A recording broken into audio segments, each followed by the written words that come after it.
So as I was saying in the previous clip, it's clear to me that Reverend Dr. Victoria Weinstein is implicated in the Unitarian Universalist Association's false blasphemous libel accusation against me, because the only Unitarian Universalist who I described as a pedophile rapist, that doesn't mean to say that there aren't others, but the only one that I identified by name as a pedophile rapist in my blog post was Richard Buell of First Parish Norwell, who was a parishioner of Reverend Dr. Victoria Weinstein, also known as Peace Bang, at the time I became aware of this. In fact, it's kind of ironic because it was as part of a process of outing Reverend Dr. Victoria Weinstein as being the anonymous, pseudonymous blogger Peace Bang that I became aware of this pedophile rapist in her congregation. It was as part of my online research, as it were, seeking to find out who was the author of the Peace Bang blog, because most ironically they were stridently screeching about Roman Catholic clergy sex abuse, while at the same time covering up and hiding Unitarian Universalist clergy sex abuse. This was before I became aware of the Richard Buell thing, but essentially Reverend Dr. Victoria Weinstein wrote a blog post that stridently attacked the Roman Catholic Church over clergy sexual abuse, and I posted some comments. Well, you know, what about Unitarian Universalist clergy sex abuse? What about the fact that Reverend Mac Wallace Mitchell raped teenage Tibetan refugees? You know, why don't you talk about Unitarian Universalist clergy sexual abuse too? And of course, Reverend Dr. Victoria Weinstein deleted all of my comments. You know, she absolutely didn't want people knowing about her own religious community's quite egregious clergy sexual abuse problems. And so it was at that point that I decided I was going to find out who the real person was behind the Peace Bang blog, who was the real Unitarian Universalist minister who was basically, on the one hand, stridently attacking the Roman Catholic Church about clergy sex abuse, and on the other hand, you know, basically doing her best to cover up and hide her own community's clergy sex abuse. So I was able to run some searches, and I narrowed down a possible suspect as being Reverend Dr. Victoria Weinstein of First Parish Norwell in Massachusetts. So what I did was I sent another comment to the same blog post where all of my comments had been deleted, and the comment said something like, you know, maybe you should have a little chat with your colleague, Reverend Dr. Victoria Weinstein, about her sex abuse, the sex abuse problems in her church. So not knowing for certain that Peace Bang was Reverend Dr. Victoria Weinstein and vice versa, but just saying to whoever was behind the Peace Bang blog, hey, you know, why don't you go and see what's happening in Reverend Dr. Victoria Weinstein's church.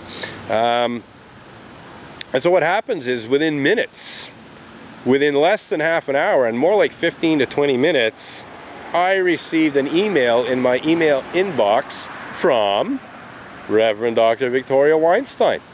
And that email said, I don't talk about my parishioners' problems, blah, blah, blah, and I expect you not to either. So essentially, she was telling me to shut up. You know? So it's pretty obvious that Reverend Dr. Victoria Weinstein was Peace Bang, and Peace Bang was Reverend Dr. Victoria Weinstein. And so I outed Peace Bang, and of course Unitarian Universalists were outraged that I'd outed this incredibly obnoxious and hypocritical Unitarian Universalist ministers. But, you know, basically Reverend Dr. Victoria Weinstein certainly deserved to be outed. You know, she's just incredibly obnoxious, stridently attacking people, posting violent fantasies to the internet.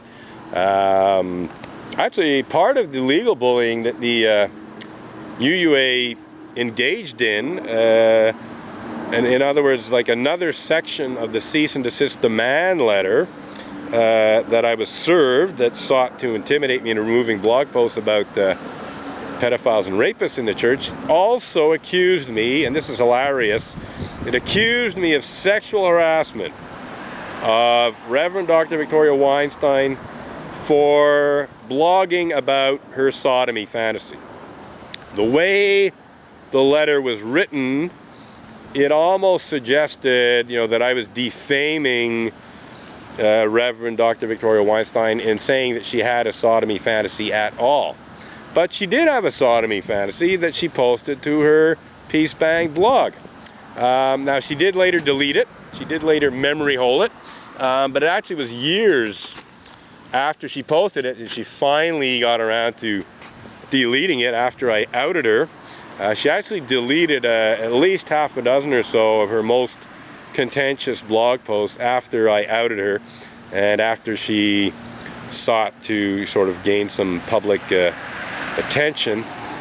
So yeah, this cease and desist demand letter accuses me of threatening and defamatory conduct amounting to sexual harassment of, well, it says women Unitarian Universalist ministers.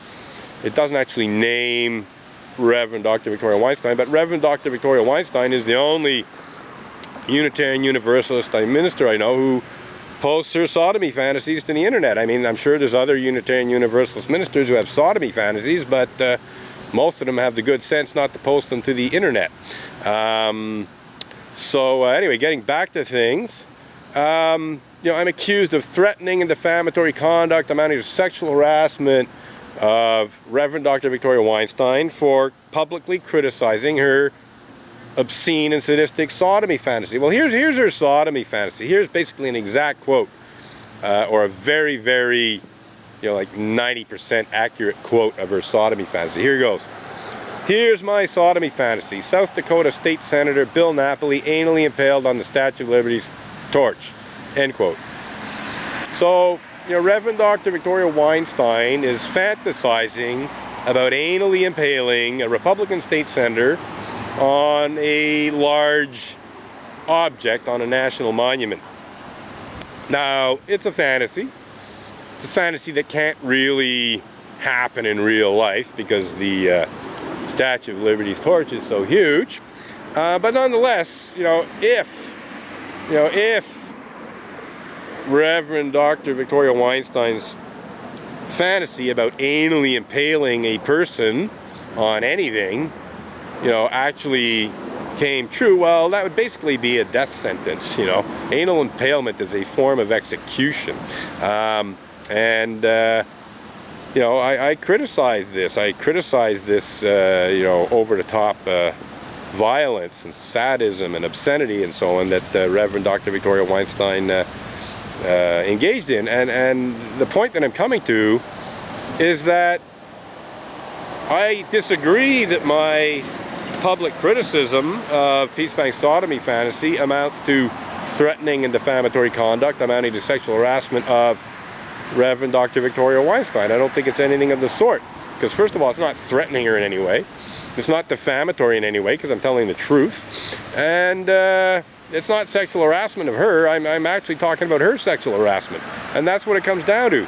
Reverend Dr. Victoria Weinstein's sodomy fantasy, imagining South Dakota State Senator Bill Napoli anally impaled on the Statue of Liberty's torch, could actually be properly described as threatening and defamatory conduct amounting to sexual harassment of Senator Bill Napoli by Reverend Dr. Victoria Weinstein. So maybe the UUA's lawyer, Maitre Marc-André Coulombe, should have thought about that before falsely accusing me of sexual harassment of Reverend Dr. Victoria Weinstein. So yeah, this little section of videos for you, Maitre Coulombe.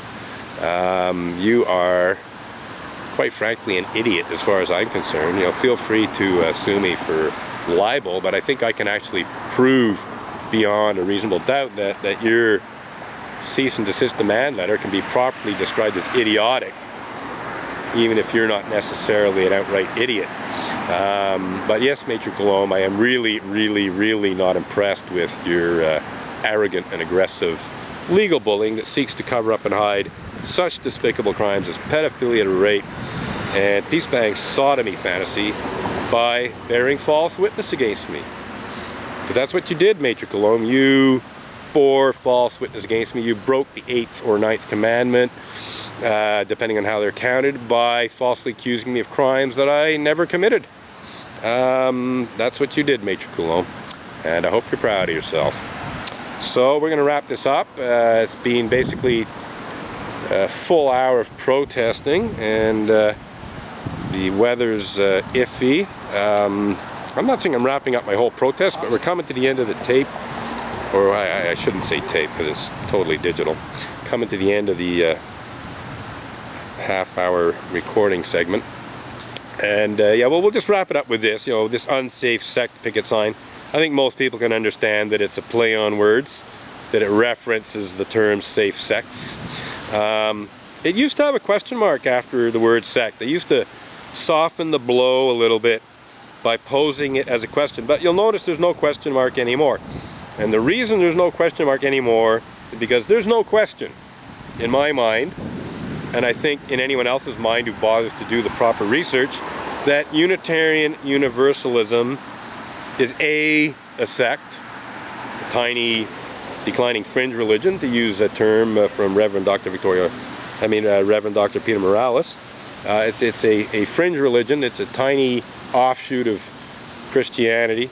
No more than a couple 100,000 members in the world, as far as I'm concerned.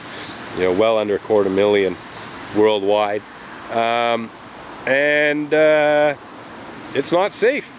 It's not safe in terms of quite a variety of things, but it's definitely absolutely not safe because Unitarian Universalists do not respond appropriately when their clergy engage in sexual misconduct or other non-sexual forms of abuse.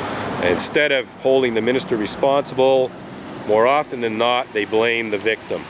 They shun, ostracize, bully, threaten with legal action, and so on. So it's absolutely an unsafe sect from that perspective. I'm not saying it's totally 100% unsafe, but it's not safe in many ways.